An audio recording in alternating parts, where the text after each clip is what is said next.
संयुक्त अरब अमीरात दुनिया का 7वां सबसे बड़ा तेल उत्पादक देश सबसे बड़ा फैसला ले चुका है।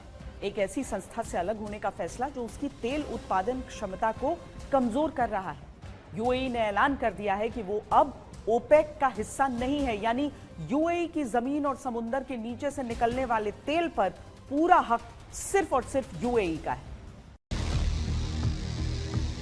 बदलने वाला है तेल का पूरा खेल। तेल के वैश्विक बाजार में होंगे बड़े बदलाव। यूएई ने ओपेक से बाहर निकलने का किया फैसला।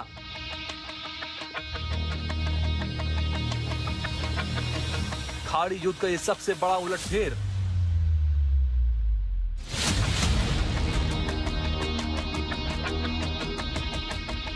यूएई के ओपेक छोड़ने पर वैश्विक बाजार में हलचल। यूएई ज्यादा तेल निकालकर बनेगा ऑयल किंग। कितना तेल निकालना है, कितना बेचना है, किसको बेचना है, ये सिर्फ और सिर्फ यूएई तय करेगा, ओपेक नहीं। यूएई के ओपेक से अलग होने के कारण, नफा नुकसान जानने से पहले जानिए कि ये ओपेक क्या है और कैसे काम करता है। ओपेक यानी organisation of the petroleum exporting countries, एक ऐसा अंतर्राष्ट्रीय संगठन जिसमें दुनिया के बड़े तेल उत्पादक देश शामिल हैं, जिसका मकसद तेल उत्पादन को नियंत्रित करना और अंतर्राष्ट्रीय बाजार में तेल की कीमतों को स्थिर बनाए रखना है। 1960 में ईरान, इराक, कुवैत, सऊदी अरब और वेनेजुएला ने मिलकर इसे बनाया था। हालांकि समय के साथ इसमें और देश जुड़ते चले गए।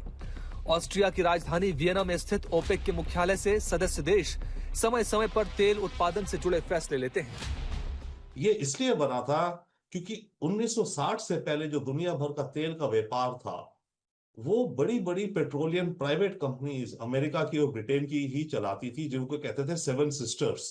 बड़ी बड़ी कंपनीज ने तेल ढूंढना शुरू करा और इत्तेफाकन इन्हें यह भी देखा कि अरब देशों में तेल है, तो इन्होंने यहां जाकर के अपने एक्सप्लोरेशन ड्रिलिंग करी और तेल निकाला और खूब तेल बेचा। 1960 में जब ये कुछ कंट्रीज इंडिपेंडेंट हुई, Saudi Arabia including Iraq and Kuwait या वेरियस स्टेजेस पे थी, इन्हें हुआ कि ये प्राइवेट कंपनीज ही क्यों दुनिया का और हमारा तेल कंट्रोल करती है, हमें अपना तेल खुद कंट्रोल करना चाहिए। तो इन्होंने 1960 में एक कंसोर्शियम बनाया कि भाई हम तेल की प्राइस को डिक्टेट नहीं तो तेल की प्राइस को हम इन्फ्लुएंस करेंगे। 60 के दशक में दुनिया के तेल बाजार पर पश्चिमी देशों की बड़ी कंपनियों का नियंत्रण था, जिन्हें सेवन सिस्टर्स कहा जाता था। ये थी एंग्लो पर्शियन ऑयल कंपनी, जिसे अब ब्रिटिश पेट्रोलियम कहते हैं, Royal Dutch Shell, Standard Oil of New Jersey यानी Exxon, Standard Oil of New York यानी Mobil, Standard Oil of California यानी शेवरॉन, गल्फ ऑयल और टेक्साको। यही कंपनियां तेल की कीमतें तय करती थी और उत्पादन को अपने हिसाब से नियंत्रित करती थी। ऐसे में उन खाड़ी देशों ने ओपेक का गठन किया ताकि वो अपने संसाधनों पर नियंत्रण रख सकें और अपनी शर्तों पर तेल बेच सकें। ओपेक का काम करने का तरीका काफी सीधा लेकिन प्रभावशाली है। सदस्य देश मिलकर तय करते हैं कि कौन सा देश कितना तेल उत्पादन करेगा। अगर ओपेक उत्पादन घटाता है तो तेल की सप्लाई कम, कीमतें बढ़ जाती हैं। अगर उत्पादन बढ़ाया जाता है तो सप्लाई बढ़ती है और कीमतें कम हो जाती हैं। ओपेक को वैश्विक तेल बाजार का सबसे बड़ा प्राइस कंट्रोलर माना जाता है। लेकिन आखिर यूएई ने ओपेक से निकलने का फैसला क्यों किया? दरअसल तेल की दुनिया में यह सिर्फ एक फैसला नहीं बल्कि पावर शिफ्ट का सिग्नल है। यूएई कई सालों से ओपेक की प्रोडक्शन कैप से नाराज था। जब उसकी क्षमता 5 मिलियन बैरल प्रतिदिन तक पहुंचाने की तैयारी थी, तब उसे 3.2 मिलियन पर रोका जा रहा था। यानी तेल है, ताकत है, लेकिन वॉल्व किसी और के हाथ में। अब यूएई ने साफ कर दिया, अपना तेल अपने नियम। जानकारों का भी मानना है कि यूएई के इस फैसले से खाड़ी में तेल की तस्वीर बदल सकती है। We are seeing that structure is being unwound, is being reversed, and all these actions are in that direction, where eventually UAE and eventually it will spread to across West Asia, all the Arab countries we anticipate.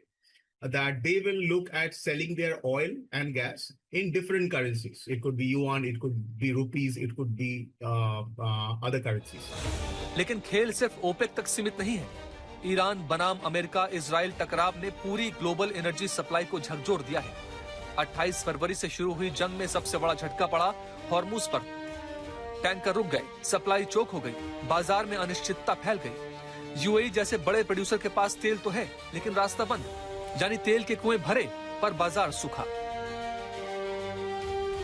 UAE को दिखता है कि तेल की demand दुनिया में लंबे समय तक रहेगी और ऐसे में वो अपना जितना भी तेल हो सके बेच करके पैसा इकट्ठा करना चाहता है। अगर वो ओपेक के अंदर रहता तो ओपेक में क्योंकि कंसेंसस है एक तरह से, सऊदी डोमिनेट भी करता है ऑफ कोर्स, बट वहां पर वो तेल की प्राइस बढ़ा नहीं सकता था, कोटा नहीं मिल सकता था। एक दूसरा, इसके चलते यूएई ने यह भी दर्शाया है कि वो फॉरेन पॉलिसी अपनी जो है अरब स्टेट से कुछ अलग भी चल सकता है। यूएई ने फुजारा टर्मिनल के जरिए ओमान की खाड़ी से कुछ सप्लाई निकाली, लेकिन यह उसकी महत्वाकांक्षा के मुकाबले बेहद कम था। लेकिन असली गेम तब बदलेगा जब हॉर्मुज खुलेगा। अगर ईरान और अमेरिका के बीच डील होती है तो यूएई 1.6 मिलियन बैरल अतिरिक्त तेल के साथ बाजार में बाढ़ ला सकता है, जो ग्लोबल सप्लाई का करीब 1.5% है। साफ है, तेल सिर्फ कमोडिटी नहीं रहा, बल्कि ये अब जियोपॉलिटिक्स का सबसे गर्म हथियार बन चुका है।